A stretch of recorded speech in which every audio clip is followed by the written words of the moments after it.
بسم اللہ الرحمن الرحیم۔ حضرت موسیٰ علیہ السلام کا قصہ۔ حضرت موسیٰ علیہ السلام کا ذکر قرآن مجید میں مندرجہ ذیل مقامات پر آیا ہے، تقریباً 38 مرتبہ۔ حضرت موسیٰ علیہ السلام کا نسب: حضرت موسیٰ بن عمران بن قامت بن لاوی بن حضرت یعقوب علیہ السلام بن حضرت اسحاق علیہ السلام بن حضرت ابراہیم علیہ السلام۔ حضرت یعقوب علیہ السلام کا دوسرا نام اسرائیل تھا۔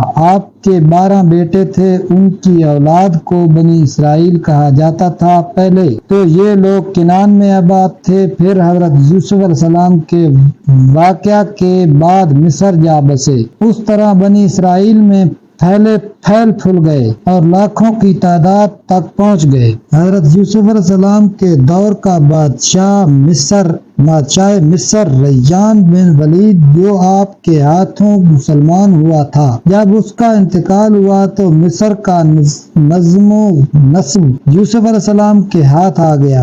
آپ کی وفات کے بعد ایک بادشاہ قابوس نامی والی مصر ہوا، جو رسومات حضرت یوسف علیہ السلام کے دور میں ختم ہو گئی تھی۔ اس نے ان کو ازر نو زندہ کیا، جبکہ اولاد یعقوب نے اس طریقہ کو قبول نہ کیا تو اس نے ان کو غیر ملکی تصور کر کے غلام بنا لیا اور انتہائی سخت کام لینے لگا۔ جب اس کا انتقال ہوا تو اس کا بھائی ولید بن مصعب والی مصر ہوا۔ مصر کے بادشاہوں کو فرعون کہتے ہیں۔ یہ اگلے فرعون سے بھی زیادہ ظالم تھا۔ اس نے کہا، انا ربکم الاعلی، میں تمہارا بڑا رب ہوں۔ رب ہونے کا دعویٰ کیا۔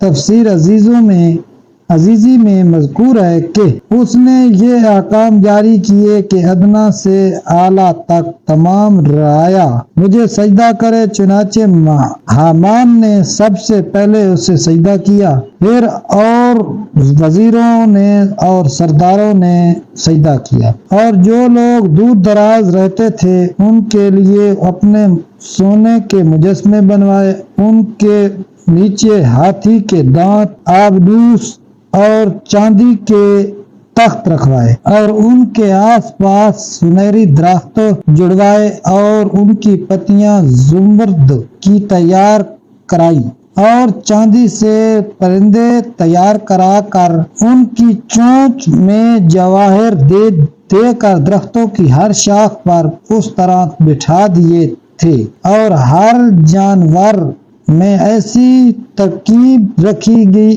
تھی کہ جس وقت بھی خادم اس تخت کو حرکت دیتے تو ان کے پیٹ میں سے یہ آواز نکلتی کہ اے مصر کے لوگوں، فرعون تمہارا خدا ہے، اس کو سجدہ کرو۔ اس آواز کو سن کر ہر قصبے اور گاؤں والے اس مورتی کے آگے سجدہ ریز ہوتے، لیکن بنی اسرائیل اس سے باز رہے۔ فرعون نے ان کے سرداروں کو بلا کر تنبیہ کی اور ان کو کہا کہ تم نہ مجھے سجدہ کرتے ہو اور نہ میری تصویروں کو۔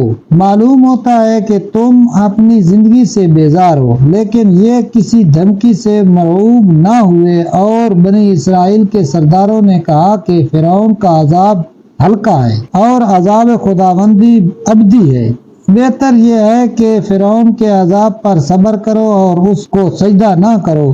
یہ بات تمام بنی اسرائیل نے منظور کر لی اور فرعون کو بھی باخبر کر دیا کہ ہم ہرگز بھی تجھ کو یا تیری تصویروں کو سجدہ نہیں کر سکتے۔ فرعون نے تانبے کی بڑی بڑی دیگیں منگوائیں اور ان میں زیتون کا تیل اور گندھک ڈلوا کر گرم کیا، پھر بنی اسرائیل کو سجدہ کا حکم کیا۔ انکار کرنے والوں کو تیل سے کھولتی ہوئی دیگوں میں پھینکواتا رہا گیا، یہاں تک کہ ایک ابنوئے کثیر اس نے اس طرح جلا ڈالا۔ تو حامان نے فرعون سے سفارش کی کہ اے بادشاہ، ابھی ان کو مہلت دے تاکہ یہ سوچ سمجھ کر بادشاہ کا حکم قبول کر لے۔ تو فرعون نے ان کو جلانا موقوف کر دیا، لیکن ان پر بگاڑیں مقرر کر دی۔ کچھ عرصہ یوں ہی گزرا۔ اگر آپ کو ہماری ویڈیو اچھی لگی ہے تو کائنڈلی سبسکرائب کریں، لائک کریں، شیئر کریں۔ ملتے ہیں نیکسٹ ویڈیو میں، تب تک کے لیے اللہ حافظ۔